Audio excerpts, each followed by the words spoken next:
The morning Elena Vasquez arrived at the Harrington estate, the sky was the kind of pale gray that couldn't decide whether it wanted to rain or simply threatened to.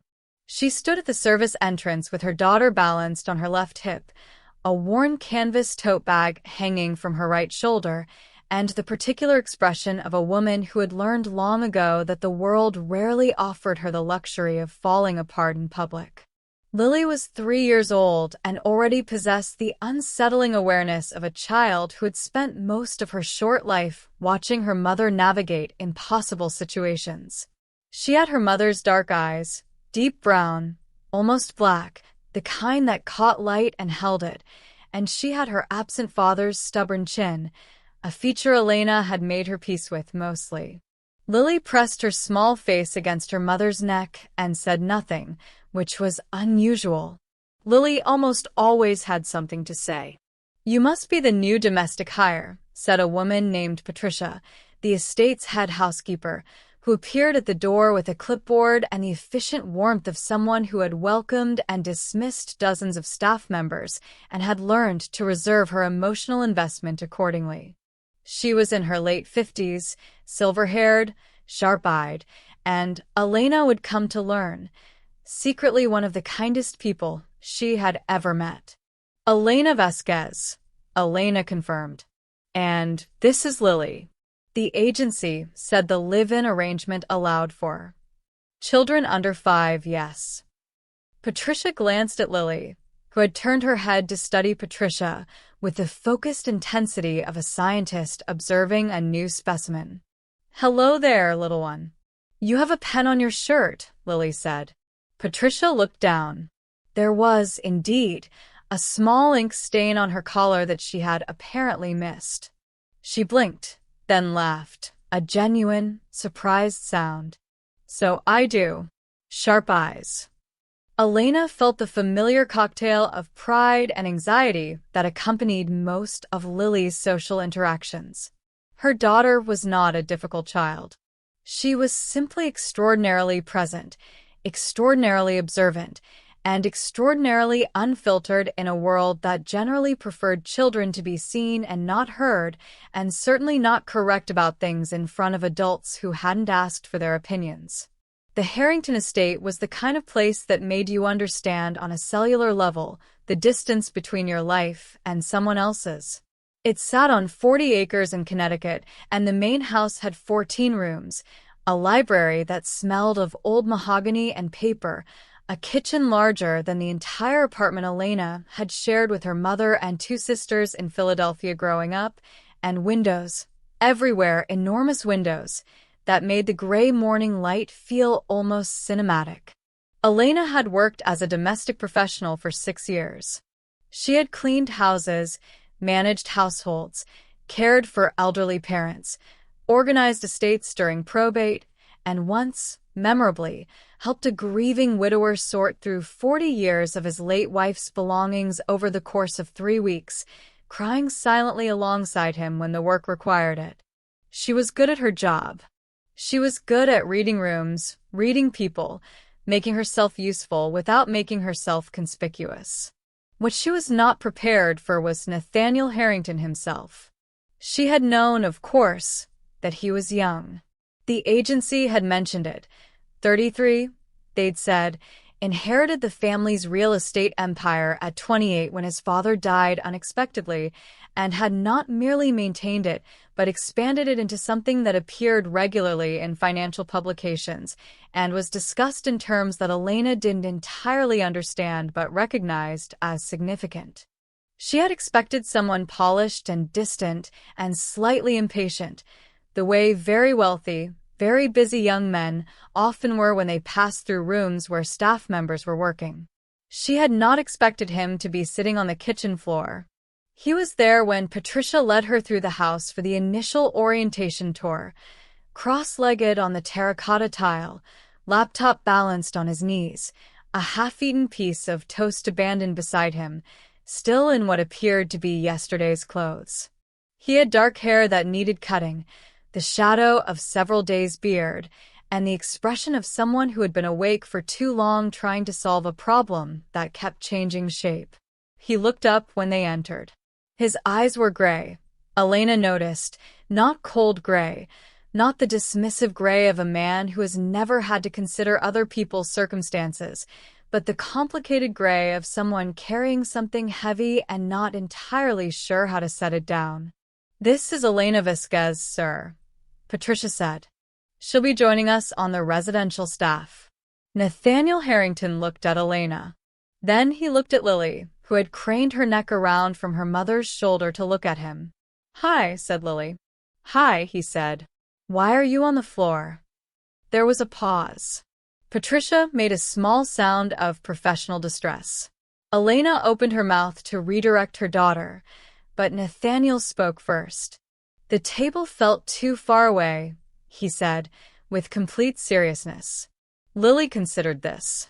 "Okay," she said, as though this was a perfectly reasonable explanation, which, in her world, it apparently was. Something in Nathaniel Harrington's expression shifted. Barely, just a degree or two, the way a door shifts when the pressure on the other side changes. He almost smiled. He didn't quite get there, but the potential for it was visible, and Elena filed it away, without meaning to, the way you file away small, unexpected things that don't seem important yet. She didn't know, standing there in that kitchen on that gray morning, that the three of them, a billionaire on a floor, a maid in the doorway, and a 3-year-old with too much to say, had just arranged themselves into the first sentence of a story that would undo all of them in the best possible way. She didn't know that in 6 weeks, Lily would shout something in a room full of suited lawyers and interpreters and international business partners that would stop the world for approximately 45 seconds. She didn't know that those 45 seconds would change everything. For now, she shifted her daughter on her hip, squared her shoulders, and said, "It's a pleasure to be here, Mr. Harrington." He nodded, looked back at his laptop, and then, quietly, without looking up, said, "She can call me Nathaniel, if she wants." He didn't specify whether he meant Lily or Elena. He probably meant Lily. Elena told herself he meant Lily. She would continue telling herself this for longer than was strictly logical because the alternative, that it mattered to her either way, was a door she wasn't ready to open. She had come here to work. She had come here to build something stable for her daughter, to save enough money to finish her interrupted degree, to make a life from the pieces of the one she'd had to dismantle after Lily's father left, and the apartment, and the waitressing job, and the careful small dreams she'd constructed all collapsed together like a house of cards in a draft.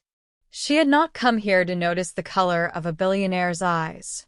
And yet, 3 weeks into her position at the Harrington estate, Elena had developed the kind of intimate, invisible knowledge of a household that only comes from being the person who tends to it. She knew that Nathaniel Harrington drank his coffee black and too hot, so hot it should have hurt, and that he always left the last inch in the mug. Never finished it, as though completion made him uneasy.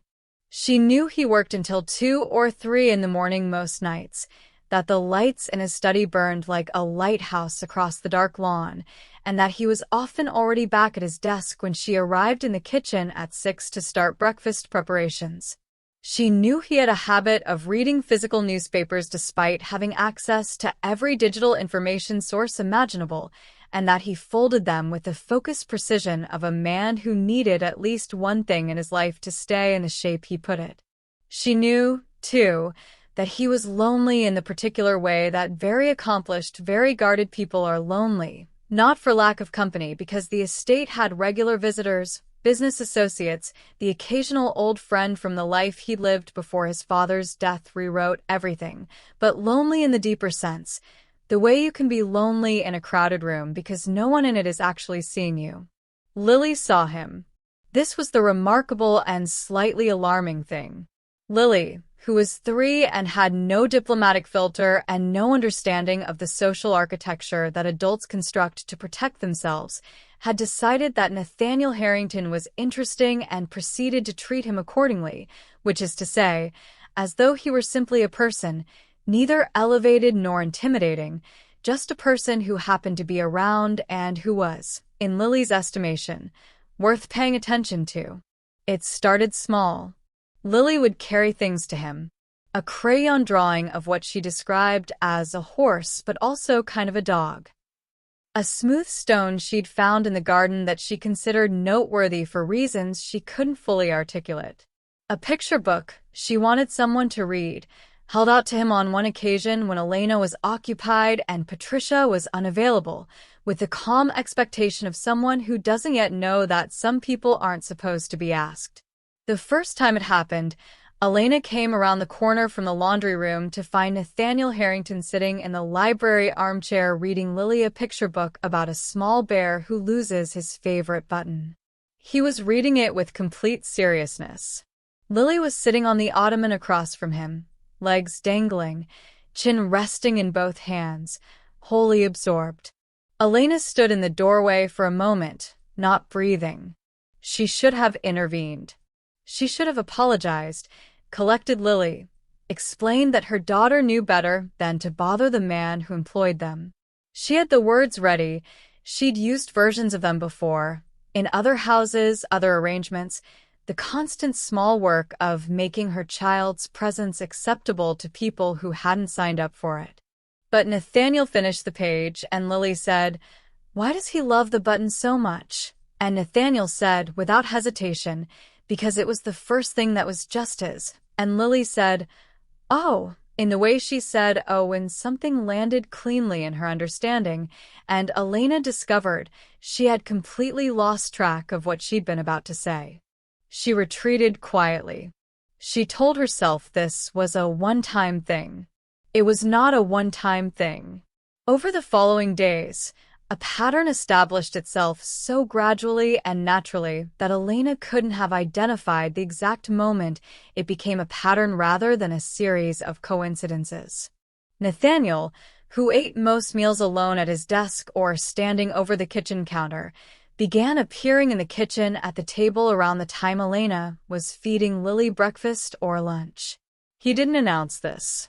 He just appeared with his laptop or his newspaper and sat at the far end of the table and worked, and Lily talked about everything, about nothing, about the spiders she'd seen in the garden and whether spiders had feelings and why some clouds looked like animals and whether bears actually liked honey or if that was just something people decided about them.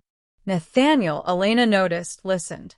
Not the polite, performative listening of someone waiting for a pause in which to escape. Actual listening, the kind where your eyes stay on the person and you occasionally set down what you're doing because what they're saying has genuinely caught your attention.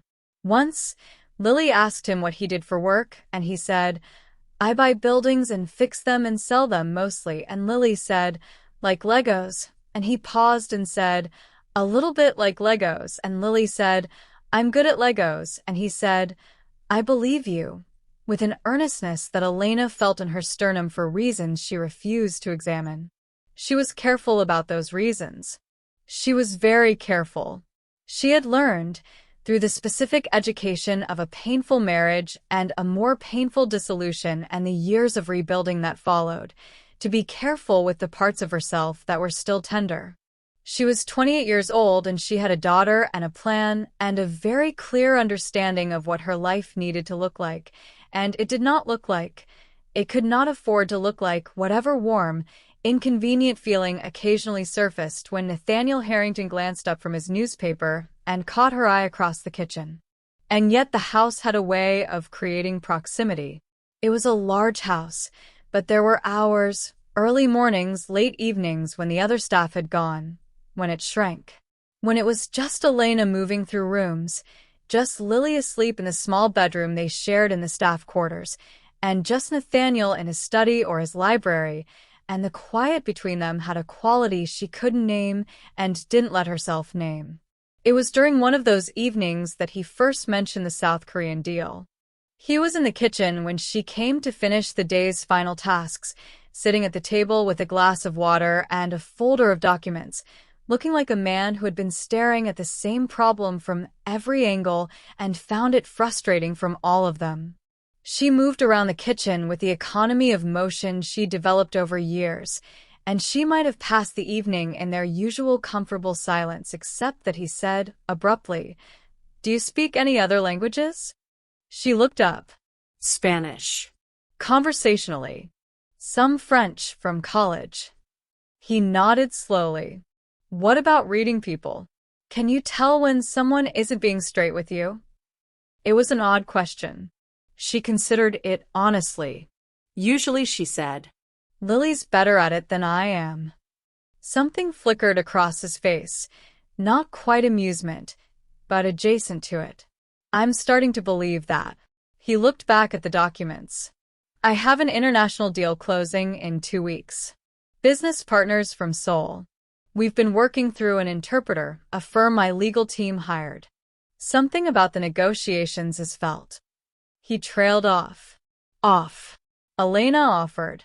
He looked at her. Off, he confirmed. I can't pin it down. There are moments in the meetings where I ask something and I can see something happen in the room before the translation comes, and what comes back feels smaller than what I asked. Like something's being lost. Or removed. Elena dried her hands on a kitchen towel. Have you asked your legal team? They think I'm being paranoid. The interpreter has excellent credentials. The firm is well regarded. He closed the folder. Maybe I am being paranoid. Or maybe, Elena said carefully, you're reading the room correctly and no one else in your meetings is watching as closely as you are. He was quiet for a moment. Then, you do that too. Watch closely. She wasn't sure what to say to that.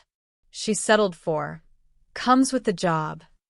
He looked at her for a long moment, not the way employers looked at staff members, not the assessing, categorizing look of someone noting that a task had been completed. Something else. Something that asked a question. It wasn't quite ready to speak aloud. Good night, Elena, he said. Good night, Mr. Harrington. She left the kitchen. She walked down the corridor to the staff quarters. She sat on the edge of her bed in the dark for a few minutes, listening to Lily's small, even breathing from across the room, and told herself very firmly that nothing was happening. She was a very good liar. She was also running out of people to lie to. Children understand things they are not supposed to understand. This is one of the great inconvenient facts of parenthood, that the small people you are trying to protect from complexity are often far more perceptive about it than you are. Lily Vasquez, at 3 years old, could not have explained what she observed in the Harrington household. She didn't have the vocabulary for it, or the conceptual framework, or any of the adult tools of interpretation and rationalization that might have allowed her to classify and dismiss what she felt. What she had instead was instinct. Pure, unmediated, uncorrupted instinct, the kind that humans are born with and spend the rest of their lives learning to override. She knew that her mother was happy here in a way she hadn't been in a long time. Not the performed happiness Elena offered Lily as a gift, the deliberate brightness of a mother trying to create a warm world for her child, but the quieter, more accidental happiness that surfaces in people when they are somewhere they belong and don't quite know it yet. She saw it in the way her mother's shoulders sat differently in this house, lower and less braced than they usually were. She saw it in the way her mother sometimes stood at the kitchen windows in the early morning looking out at the garden with an expression that wasn't quite sad and wasn't quite content, but was something that lived between the two, something like hope with the courage taken out. She knew that Nathaniel, she had been calling him Nathaniel since he'd said she could, because Lily was a child who took people at their word, was sad in a way he didn't show to most people. She didn't have the word for lonely. She just knew that he was like a room that wanted someone in it. She had recognized it because her mother had sometimes been that kind of room too, after her father left, and Lily had made it her quiet project to fill the space. She applied the same project, instinctively, to Nathaniel, because she was 3 and she had not yet learned that some sadnesses are not hers to fix and some rooms are not hers to enter. And she knew, with the animal certainty of a child who has not yet learned to doubt her own perceptions, that something was wrong with the man who came to the house with papers. His name was Gerald Marsh, and he arrived 10 days before the contract signing, introduced as the senior interpreter for the negotiations with Nathaniel's South Korean partners. He was a tall man in his late 40s with very clean fingernails and the particular smile of someone who had learned to perform warmth convincingly enough to pass most social inspections. He spoke with quiet confidence, he dressed with deliberate professionalism, and he shook hands with the practiced assurance of a man who understood that first impressions were investments. Lily didn't like him. She couldn't have explained why, precisely. He didn't do anything overtly alarming in her presence. He didn't speak harshly to anyone, didn't move in the threatening way that Lily's small body recognized from certain moments in the years before this one. He was, by all observable metrics, perfectly pleasant. But he had eyes that didn't match his mouth. When he smiled, his eyes did something else, a quick, scanning calculation, there and gone in an instant, like a machine running a check. And when he looked at Nathaniel, there was something in that look that Lily didn't have a name for, but that felt, in her gut, like the way certain older kids at the playground looked at smaller kids before they took something from them. She told her mother. "Mama," she said one evening, while Elena was braiding her hair before bed, "I don't like the paper man." "Mr. Marsh?" Elena worked a section of hair carefully between her fingers. "Why not, Bug?" Lily thought about it. "His face lies," she said finally. Elena was quiet for a moment. "What do you mean?" "His mouth does one thing, and his eyes do a different thing." Lily frowned at the wall. "That means lying." "You told me that." Elena had told her that, actually, in the context of a story about a character in a book, and the fact that Lily had retained it and applied it was both impressive and slightly inconvenient. "People's faces can do different things for lots of reasons," Elena said carefully. "It doesn't always mean." He looked at Nathaniel like he wanted to take something, Lily said. The braid stopped. Elena sat with this for a moment. She thought about what Nathaniel had said in the kitchen, about the feeling in the negotiations, about things being lost in translation, about the room reacting before the words came. She thought about the way Gerald Marsh had walked through the estate on his initial visit, cataloging things with his eyes the way people cataloged things they were assessing rather than things they were admiring. She thought about how good Lily was at this, how accurate she almost always was. "Okay, Bug," she said softly, resuming the braid. "I hear you." She lay awake that night thinking. She was not a woman who interfered. She was not a woman who stepped beyond the boundaries of her role, who inserted herself into situations that weren't hers to navigate, who presumed. She had built a life on being steady and careful and contained. She had a daughter to protect. She had a position that provided them with stability and safety and a future she was carefully constructing. She had absolutely no business going to Nathaniel Harrington and telling him that her 3-year-old thought his interpreter had bad eyes. She knew that. She lay there knowing it very clearly until almost 3 in the morning, at which point she got up and did the other things she sometimes did when logic and instinct arrived at an impasse. She trusted the feeling in her chest rather than the argument in her head, put on her robe, walked down the quiet corridor, and stood for a long moment outside the door of Nathaniel's study where the light was still burning. She knocked softly, the sound of movement inside. Then, "Come in." She opened the door. He was at his desk, jacket discarded, sleeves rolled to the elbows, papers spread in front of him in the organized chaos of someone working through something demanding. He looked up. His expression moved through several things quickly: surprise, something softer than surprise, and then the careful neutrality of a man who had also been practicing not showing certain things. "Elena." He straightened. "Is everything all right?" "Lily said something tonight," she said. "I debated with myself about whether to tell you. I've landed on yes."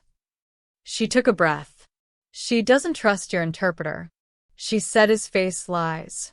that he looks at you like someone who wants to take something. Nathaniel was very still. She's 3, Elena said. I know how that sounds. But she stopped. She's almost never wrong about people. I don't know how to explain it, but she watches things the way most people don't, and she makes connections, and she's almost never wrong. She met his eyes. And I think you already know something is off. I think that's what you were telling me in the kitchen the other night. The study was quiet. Outside, the Connecticut night pressed against the windows, dark and cold and uncomplicated. The firm has excellent credentials, he said, but it was the voice of a man testing an argument he's already losing faith in. I know, Elena said. I'm just telling you what she said. He looked at her for a long, steady moment. Then he nodded, once slowly, the nod of a man making a decision he can't fully justify yet, and making it anyway. Thank you, he said. For telling me. She nodded back. She left the study and walked back to her room and lay down beside Lily's sleeping warmth and thought, I have just possibly done something very foolish, and I have possibly done the right thing, and at the moment I cannot entirely tell which. In the morning, Nathaniel made some phone calls. Quietly. To people outside his regular legal team. And what they began to find, pulling threads, was something that would not fully unravel until the day of the signing itself. The contract signing was scheduled for a Tuesday, 11 in the morning, in the formal conference room on the estate's second floor, a room Elena had cleaned dozens of times but had never seen occupied, a room built for exactly this kind of occasion, with its long mahogany table and its tall windows and its air of hushed, expensive consequence.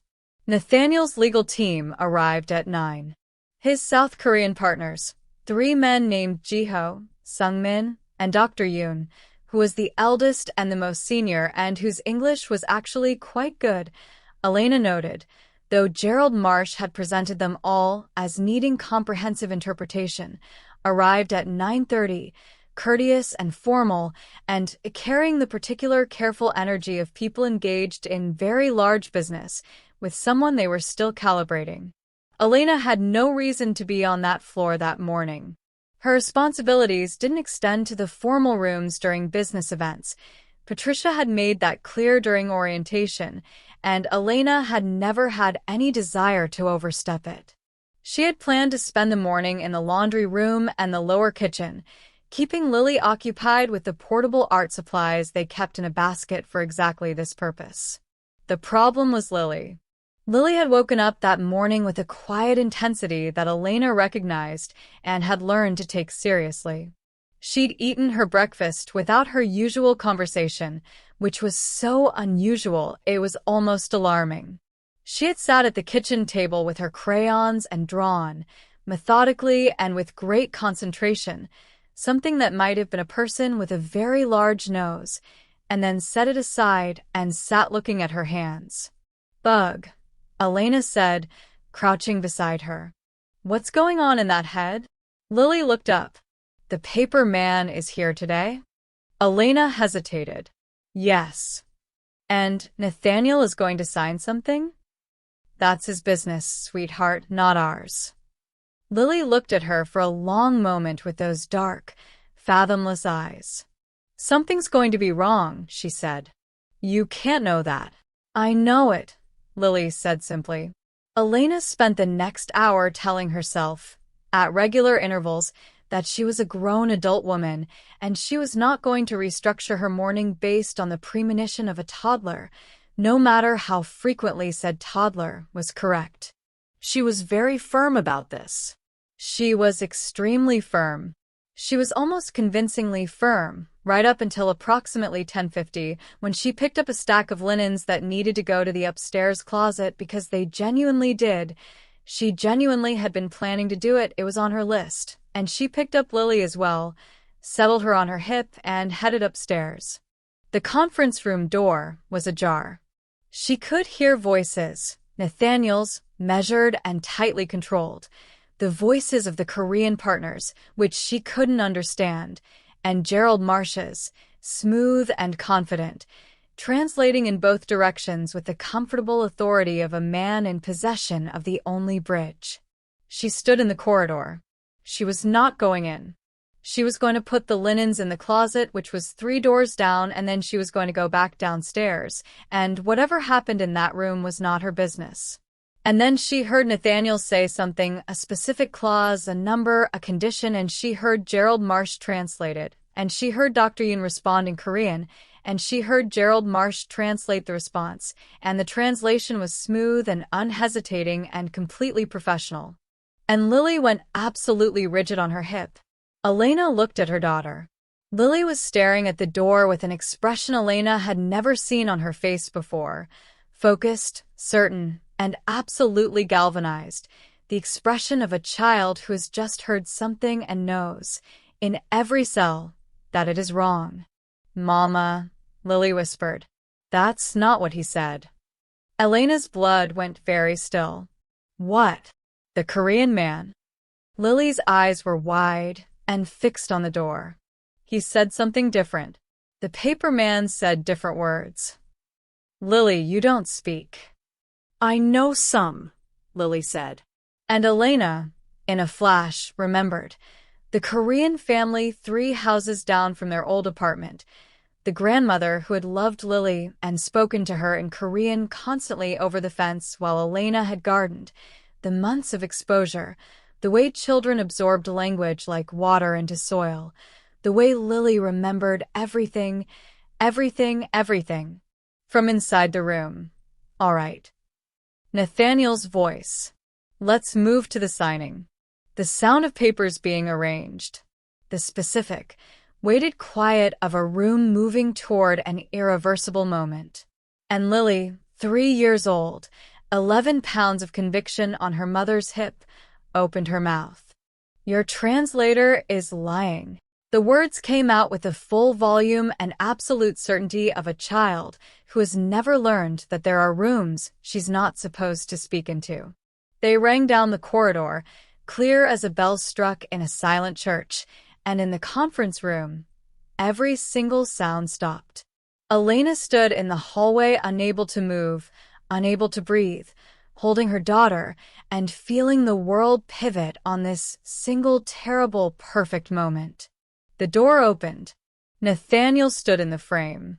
His eyes found Elena immediately, not with anger, not with the cold fury of a man whose business meeting had just been interrupted by a toddler, but with something so much more complicated than that. He looked at Lily. His jaw was tight, the muscles in his face doing the work of keeping something large and urgent contained. "What did you hear?" he said to Lily. Directly to Lily. Quietly. Completely serious. "Tell me exactly what you heard." Behind him, the room had gone perfectly still. Gerald Marsh had not moved. He was standing near the head of the table with the stillness of a man who suddenly understood that something had shifted beneath him and didn't yet know how far he was going to fall. Lily, perched on her mother's hip, looked at Nathaniel with her old soul eyes and said, in her small, clear, absolutely certain voice, "The Korean grandfather said he doesn't agree to the part about the other buildings. He said his company keeps those."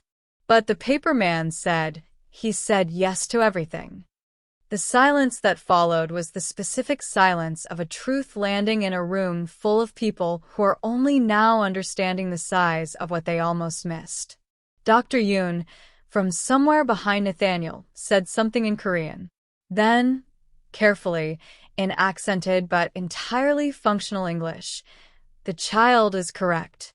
The hours that followed the signing that never happened were among the most surreal of Elena's life. She had been escorted, gently, with Patricia appearing from somewhere and taking Lily with practiced efficiency, to the kitchen, where she sat with a cup of tea that went cold while she listened to the muffled sounds of the conference room above her doing what conference rooms do when a fraud has been uncovered. Lawyers speaking in rapid, tight sentences, the formal, particular silence of a man like Gerald Marsh being presented with evidence he cannot argue against, and then, eventually, the quieter sounds of a situation being carefully, methodically unwound. Gerald Marsh had been working for a competitor. This was what Nathaniel's quietly commissioned investigation had begun to reveal in the days since Elena's late-night visit to his study, and what the events of that morning confirmed with devastating completeness. The contract, as Marsh had been shaping it through strategic mistranslation, would have included a clause, buried, dressed in other language, that transferred control of 3 additional properties to Marsh's actual client, a rival development group, while appearing to give Nathaniel's partners an arrangement they had never actually agreed to. It was elegant and deeply criminal and had been nearly impossible to detect by anyone who trusted the translation implicitly. Lily had detected it in approximately 8 seconds. Dr. Yoon, it turned out, had been feeling uncertain about the negotiations for weeks. Had sensed, he told Nathaniel's team later, that things were being lost between languages, that his words were arriving changed, but had doubted himself because the interpreter's credentials were impeccable and his own English was not confident enough to challenge what was happening directly. He was, Elena would later hear, deeply moved by the fact that a 3-year-old child had done what rooms full of professionals had failed to do. Elena sat in the kitchen and felt many things, in no particular order. Enormous relief that she had told Nathaniel what Lily said, significant terror about the professional implications of what had just occurred, a profound, aching pride in her daughter so intense it was almost physical, and underneath all of it, quiet and persistent and impossible to dismiss, the awareness that something had just changed in this house in ways that went beyond the business meeting upstairs. Lily sat across from her at the kitchen table, eating the apple slices Patricia had produced, entirely unperturbed. She had done the things she needed to do and had moved on because she was 3 and did not have a category for the magnitude of what she'd just interrupted. "Am I in trouble?" Lily asked. "No," Elena said. "Are you?" Elena looked at her daughter. "I don't know yet." Lily considered this. "Nathaniel won't be mad," she said confidently. "You don't know that." "I know it," Lily said. He came downstairs 2 hours later. The lawyers and partners had been settled into ongoing work in the study and the dining room, arrangements being made for proper independent translation to be brought in, the contract to be re-examined, the situation to be properly addressed. He came alone to the kitchen, where Elena was now actually working.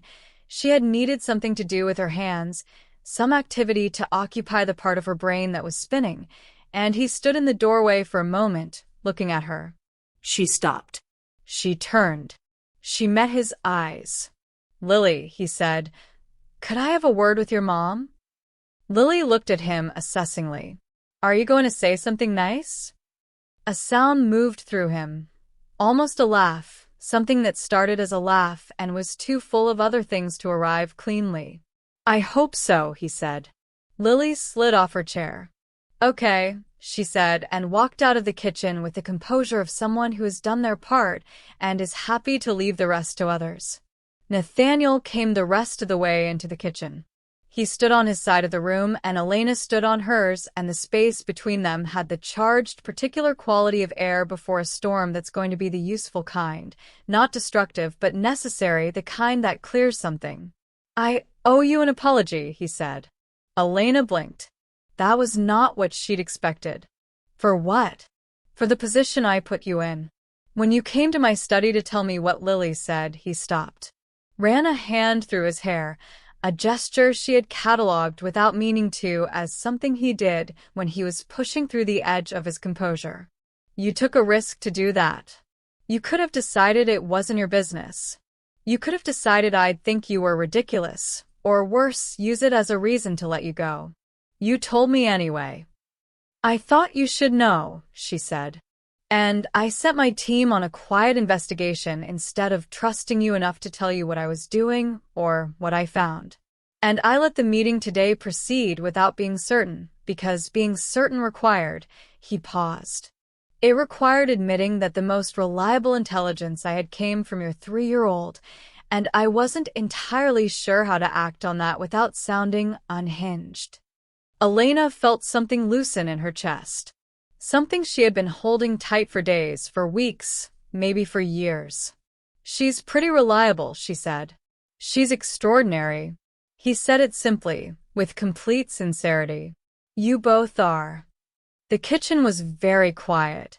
The autumn light was doing something complicated in the windows, gold and sideways and almost too warm for the time of year. "The investigation my team ran," he said carefully. "It found things. It confirmed things. But it wasn't enough to act on without something more definitive. What happened this morning?" He stopped again. "Your daughter stopped me from signing something that would have cost me 3 properties and an international partnership and a significant amount of trust in my own judgment." He met her eyes. "That's not a small thing." She was just saying what she heard. "She was brave," he said. "And you were brave. And I want to." He seemed to be choosing his next words with the precision of a man who has learned that imprecision in important moments costs too much. "I want to say thank you." Properly. Not as your employer. Just as a pause. As someone who is very glad you're both here. Elena looked at him. The careful professional distance she had maintained for weeks was still there, technically, but it had become very thin, very transparent, a membrane rather than a wall. "Nathaniel," she said, and his first name in her voice felt like a door opening. He looked at her. "Thank you for listening," she said. "When I told you what she said." "A lot of people wouldn't have." He held her gaze. "I'm learning," he said quietly, "to pay attention to the things I've been trained to discount." She understood that he was not only talking about Lily. Winter came to the Harrington estate the way it always did in Connecticut, not suddenly, but with a gradual, dignified accumulation, the trees going bare, and then the first frosts arriving, and then one morning everyone woke up to discover that the world had been repainted overnight in white and silence. Lily stood at the kitchen window that first snow morning with her hands pressed flat against the glass and her breath making small clouds, and said, "Nathaniel, Nathaniel," until he appeared from the corridor, still in his morning clothes, and came to stand beside her at the window. "Snow," she told him. "I see it," he said. "Have you seen snow before?" He glanced down at her. "Several times." "Was it good?" He looked out at the white-covered lawn, the garden that had gone beautiful in its stillness, the way the snow had collected on the branches of the oak trees and turned them into something that belonged in a painting. Something moved across his face, quiet, careful, the expression of a man looking at something familiar and seeing it differently than he ever has before. "This time it is," he said. 3 months had passed since the day of the signing that never happened. In those months, Gerald Marsh had been prosecuted. The South Korean partnership had been rebuilt on properly translated terms, with an independent interpreter, and Dr. Yoon had sent Lily a stuffed tiger from Seoul with a note that Patricia translated and that Elena kept folded in the small box she kept her most important things in. The rival development company that had employed Marsh had faced legal consequences, and Nathaniel's legal team had developed what they privately referred to as a strong respect for trusting your gut. Within the estate, other things had changed more quietly. Elena was still employed as domestic staff. She was clear about this, deliberately and consciously clear, because she was a woman who had learned that clarity protected you, that naming things accurately kept you from losing yourself in the gap between what something was and what you wanted it to be. She did her job well. She always did her job well. But there were other things that existed alongside the job, accumulated in the patient, unhurried way that real things accumulated. Dinner, on evenings when the house was quiet, had become a shared event, not a formality, not a gesture, but a natural gravity, the 3 of them moving toward the kitchen table in the early evening because it was where they all wanted to be. Lily sat between them, or sometimes on Nathaniel's knee when she requested it, and he said yes with the ease of a man for whom this had stopped being surprising and started being simply true, and she ate her food and talked about the things she had discovered about the world that day, which were always specific and interesting and often sideways towards something profound. Nathaniel had started asking Elena about her interrupted degree. Not obtrusively, not with the patronizing helpfulness of someone who wanted to fix her life for her, but with genuine interest, asking what she had been studying, what she had planned, what she would do if the practical obstacles were removed. She had told him carefully that she'd been halfway through a degree in social work because she had spent her whole life being interested in why people became the people they became, and what could be done about the harder versions of that, and she wanted the tools to help in some way that was more than instinct. He had listened the way he listened to things that mattered, completely, without the anxious small movements of a person waiting to speak, with the steady focus of someone receiving something they wanted to hold carefully. He had not offered to pay for her degree. She would have not allowed it. What he had done instead was something more complicated and more respectful. He had introduced her, through entirely natural channels, to a part-time program that could be completed while working, and he had quietly restructured her schedule so that the hours required were possible, and he had said nothing about either action except that the schedule change was for operational reasons. And she had looked at him across the kitchen and understood everything he hadn't said, and he had looked back. And the space between them had done what it had been doing for months, which was to become something else entirely. He told her things he hadn't told most people. He told her about his father, not the business inheritance, not the empire and the responsibility, but the man himself, who had been brilliant and demanding and who had died before Nathaniel had finished becoming someone his father could see. He told her about the years since, the loneliness of carrying something enormous alone, the way success had a way of making people more distant rather than less, the assumption that wealth solved the specific hunger he'd had since his father's death, which was simply to be known, to have someone in the room who was actually seeing you. Lily saw you, Elena told him, the very first day. I know, he said. It scared me a little. She has that effect. So do you. He said it quietly, without drama, with the particular courage of a man who has decided that the thing he's been not saying is costing him more than saying it would. You see things, Elena. In people. In rooms. You saw that something was wrong before anyone else did, and you told me even when every reasonable instinct probably said it wasn't your place to. He stopped. That's not a small thing. She looked at him in the winter light of the kitchen. This man who was 33 and had built something enormous and hadn't yet figured out how to build the more important thing, and she thought about what Lily had said in the first weeks. He's like a room that wants someone in it, and she thought about herself, her own closed rooms, the ones she'd locked after Marcus left and told herself were protection. I'm scared too, she said. In case you were wondering. Of what specifically? Of being wrong about something that matters this much. She met his eyes. I'm very good at reading situations. I'm less good at trusting that the reading is right when the stakes are high. What does the reading say now? He asked. She was quiet for a moment. That this is real, she said. That we're both in it. That it started the day you were sitting on the kitchen floor, and my daughter told you there was ink on someone's collar. He looked at her, long and steady, and without the careful neutral distance he had maintained for months, without any of the armor. Just him, just his gray eyes and his tired, complicated, genuine face, looking at her. I have no idea how to do this, he said. I want you to know that. I'm not someone who is good at. He gestured vaguely at the space between them. This. I'm not either, she said. I was once, maybe. Before. Before Marcus? She had told him about Marcus over one of those dinner conversations, in pieces, the way you tell someone something that has reshaped you, not all at once, but trusting them with a piece at a time and watching how they hold it.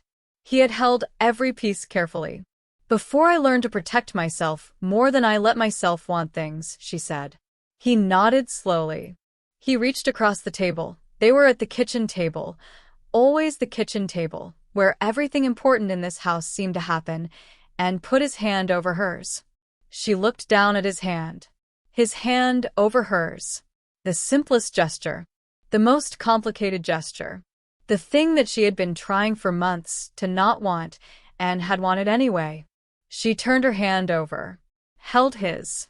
Lily came into the kitchen at that exact moment, barefoot on the cold tile, trailing her blanket, having woken from her afternoon nap, and followed the sound of voices with the unerring navigation of a child who always knew where the important things were happening.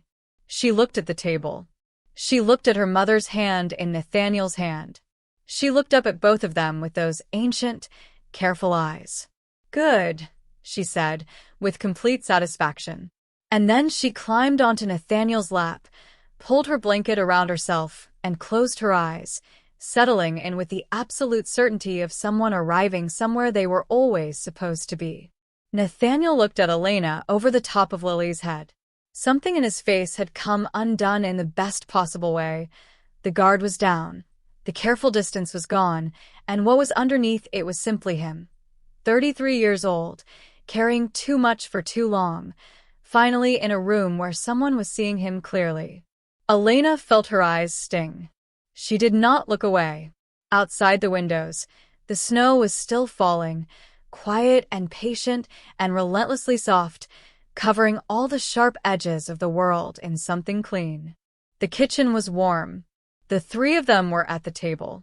And the story that had begun on a gray morning with a woman in a doorway and a man on a floor and a 3-year-old who noticed a pen stain had arrived, gently and inevitably, at the place it had always been going, not to a dramatic declaration or a grand gesture, but to this, a hand held, a child sleeping, and two people who had learned to read rooms finally, at last, reading each other right. Some truths don't need a translator. She always did.